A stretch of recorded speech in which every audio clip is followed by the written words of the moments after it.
श्रीमद् भागवत पुराण के सुख सागर ग्रंथ से मैं द्वितीय स्कंद से 7वां अध्याय शुरू करने जा रही हूँ। 7वें अध्याय में भगवान की लीलाओं का वर्णन इसमें किया गया है।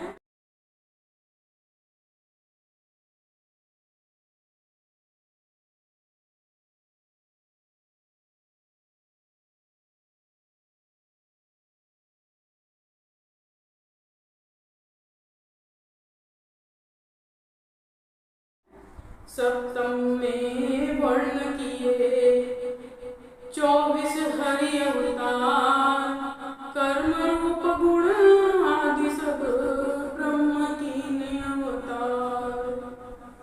विराट भगवान के 24 अवतारों की इसमें कथा बताई गई है। ब्रह्मा जी बोले, हे नारद जी, प्रलय काल में जब यह पृथ्वी जल में डूब गई थी, तब उस पृथ्वी को जल से निकालने के लिए भगवान ने 12 अवतार धारण किया। उस समय आदिदैत्य हिरण्याक्ष का जल में संहार किया। उन्होंने अपनी दाढ़ों से उस दैत्य के टुकड़े टुकड़े करके मार डाला था। उसके पश्चात भगवान ने सच प्रजापति की आकृति नाम की पत्नी के गर्भ से सुयक्ष के नाम से अवतार धारण किया। उन्होंने दक्षिणा नाम की पत्नी के द्वारा सुयस नाम के बहुत से देवता प्रकट किए। उन्होंने देवताओं के संकट दूर किए। कष्ट हर लेने के कारण उनका नाम हरि पड़ा। तीसरा है, कंदर्प प्रजापति की पत्नी देवहूति ने कपिल नाम से भगवान ने अवतार धारण किया। उन्होंने अपनी माता देवहूति को संख्य योग का उपदेश दिया। महर्षि अत्रि की अनुसुईया नाम की पत्नी से दत्तात्रेय का अवतार धारण किया, जिन्होंने यदु और सहस्रार्जुन को योग का उपदेश दिया। हे नारद, मैंने सृष्टि के आरंभ में अनेक लोगों की रचना के लिए घोर तप किया।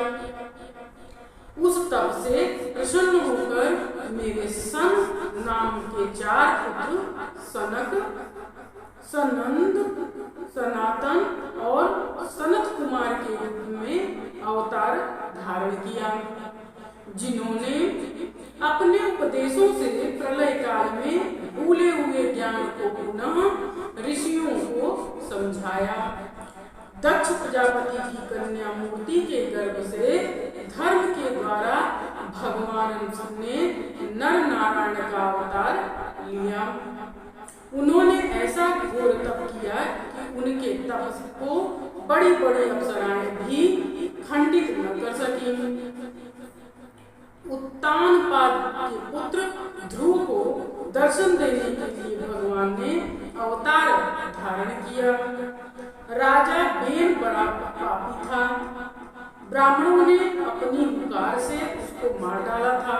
मृता पत्नी सुदेवी के गर्भ से ऋषभ देव के रूप में भगवान ने अवतार धारण किया।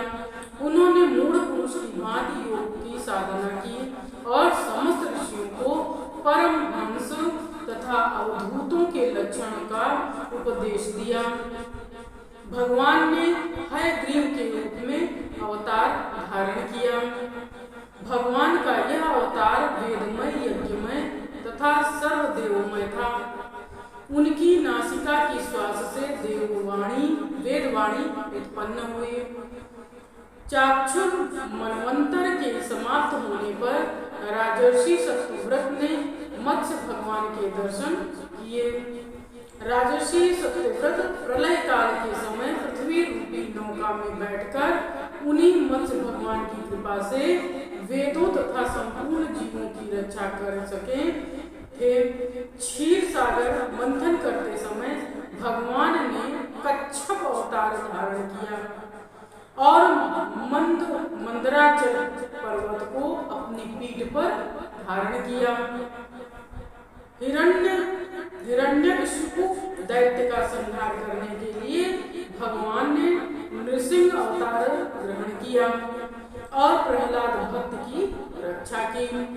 गज और ग्राह एक महान सरोवर में सैकड़ों वर्ष से युद्ध कर रहे थे। तब ग्राह ने गज को पानी में खींच लिया, केवल जौ के बराबर सूंड शेष रह गई थी। उसने अंत समय में अपनी रक्षा के लिए भगवान को पुकारा। तब सर्वशक्तिमान भगवान ने गज की रक्षा के लिए अवतार धारण किया और उसे गजेंद्र को विपत्ति से बचाया। जब राजा बलि ने अपनी महान शक्ति से देवराजेंद्र को हराकर त्रिलोकी का राज्य छीन लिया था, तब भगवान ने वामन अवतार धारण किया और राजा बलि से त्रिलोकी का राज्य लेकर इंद्र को दे दिया। उन्होंने उपेंद्र की पदवी धारण करके देवताओं की रक्षा की। हे नारद, तुम्हारी भक्ति से प्रसन्न होकर भगवान ने हंस का अवतार धारण कर तुम्हें भागवत धर्म का उपदेश किया। उन्हीं भगवान ने स्वयं भूमनु का अवतार धारण करके प्रत्येक मनवंतर में मनुष्य की रक्षा की। भगवान ने धन्वंतरी के रूप में अवतार लेकर आयुर्वेद की रचना की। जब क्षत्रिय लोग ब्राह्मण द्रोही और धर्म की मर्यादा का उल्लंघन करने वाले हो गए, तब परशुराम का अवतार धारण करके पृथ्वी से 21 बार क्षत्रियों का नाश किया। जब त्रेता युग में दैत्यों का अधिक अत्याचार बढ़ने लगा और लंका का राजा रावण संपूर्ण दैत्यों का राजा हुआ, तब उसकी शक्ति को नष्ट करने के लिए भगवान ने राम का अवतार धारण किया और वानरों की सेना की सहायता से रावण सहित संपूर्ण महापराक्रमी दैत्यों का संहार किया। द्वापर में जब संपूर्ण दैत्य पृथ्वी पर राजाओं के रूप में अवतार लेंगे और वे अपने अत्याचारों से पृथ्वी को रौंदने लगेंगे, तब पृथ्वी का भार उतारने के लिए अपनी संपूर्ण कलाओं से बलराम और श्री कृष्ण का अवतार धारण करेंगे, जो अनेक बाल लीलाओं धाम में करेंगे। कंस, जरासंध, शिशुपाल आदि समस्त दैत्यों का संहार करेंगे। उसके पश्चात महाभारत युद्ध रचाकर अपने सखा अर्जुन के द्वारा बचे कुचे संपूर्ण दैत्यों को मरवा डालेंगे। भगवान श्री कृष्ण का अवतार 16 कलाओं से पूर्ण होगा। हे नारद, इसके पश्चात भगवान पाखंडी ब्राह्मणों को उपदेश देने के लिए बुद्ध के रूप में अवतार धारण करेंगे। जब पृथ्वी पर शूद्रों का राज स्थापित हो जाएगा, ब्राह्मण, क्षत्रिय, वैश्य अपने अपने कर्म को त्याग देंगे। जब स्वाहा, स्वधा और वष्टकार की ध्वनि तथा देव पितरों के यज्ञ तथा श्राद्ध सभी नष्ट भ्रष्ट हो जाएंगे, तब कलयुग के अंत में कल्कि भगवान अवतार धारण करेंगे।